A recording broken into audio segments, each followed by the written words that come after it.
जलन। ममता बहुत ही सीधी और प्यारी लड़की थी, वहीं सुनील एक सरल और आगे बढ़ने की सोच रखने वाला लड़का। सुनील, बेटा सुनील कहाँ है? अरे जरा एक गिलास पानी तो दे दो। हाँ माँ, अभी आया। क्या माँ, पानी तेरे सर के पास ही तो रखा है, क्या हो गया है? तबीयत खराब है क्या?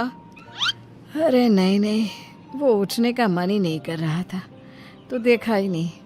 वैसे क्या कर रहा है? यहाँ बैठ ना मेरे पास। माँ पढ़ रहा था।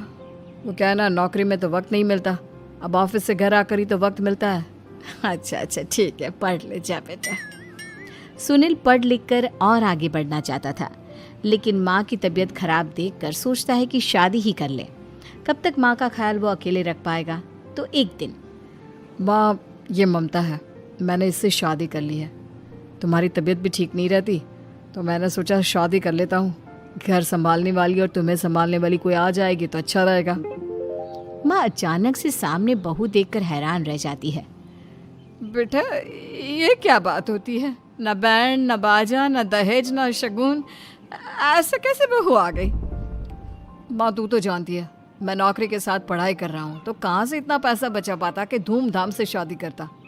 वैसे भी माँ लोग तो आकर खाकर निकल जाएंगे, इसलिए बस वैसे ही। माँ जी, मैं आपका ख्याल रखूंगी। वैसे भी ये आगे की पढ़ाई कर रहे हैं, अच्छा कुछ कर गए तो सबके दिन फिर से अच्छे आ जाएंगे। सास को ममता की बात ठीक तो लगती है, लेकिन मन में कहीं ना कहीं लगता है कि कहीं बहू बेटे को लेकर फुर्र ना हो जाए और फिर तो वो रह जाएगी अकेली। बेटा देख, मेरा जो कुछ भी है वो सुनील ही है, और सुनील का भी अब इस दुनिया में मैं ही हूँ और कोई नहीं। क्या सुनील?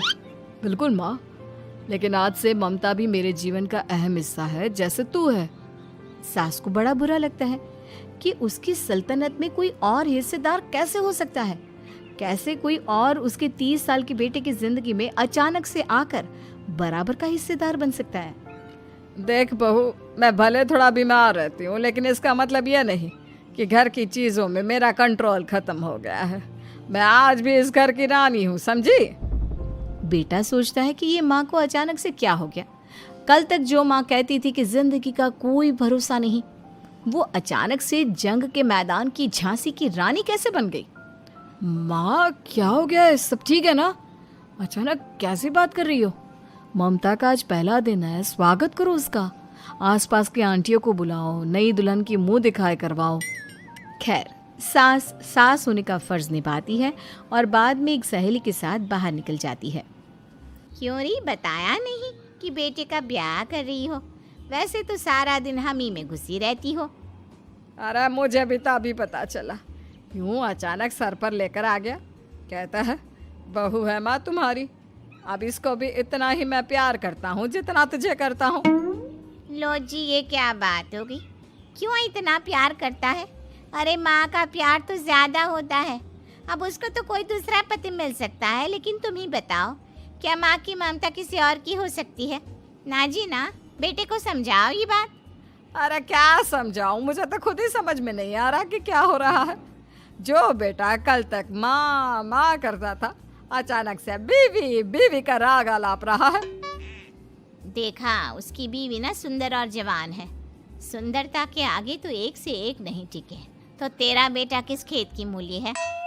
सास को भी समझ में आ जाता है कि बहू की सुंदरता के आगे माँ का प्यार किसी काम का नहीं। उधर बीवी, ए जी, अम्मा जी सहेलियों को छोड़ने गई थी, अभी तक आई नहीं, हम देख आए क्या? अरे रहने दो ना, आ जाएंगी। कहाँ जाएगी, उनकी आदत है, एक बार जाती है तो पूरी पंचायत खत्म करके ही आती है। अच्छा ही है, खाना वाना खा कर गई होगी। छोड़ो ना, घूमेगी तो खाना पचेगा, नहीं तो ऐसे ही खाट पकड़ लेगी। बहू भी शांत हो जाती है। उधर सास सोचती है कि आज थोड़ा देर से ही घर जाती हूँ, जब बेटा परेशान होकर ढूंढेगा तब मजा आएगा। बीवी को खुद ही पता चल जाएगा कि माँ के आगे उसकी दाल नहीं गलेगी। लेकिन वहीं दूसरी ओर घर पर, ए जी, माँ जी अभी भी नहीं आई, हमको तो घबराहट हो रही है कि क्या करें, जाकर पता करें किसी के घर।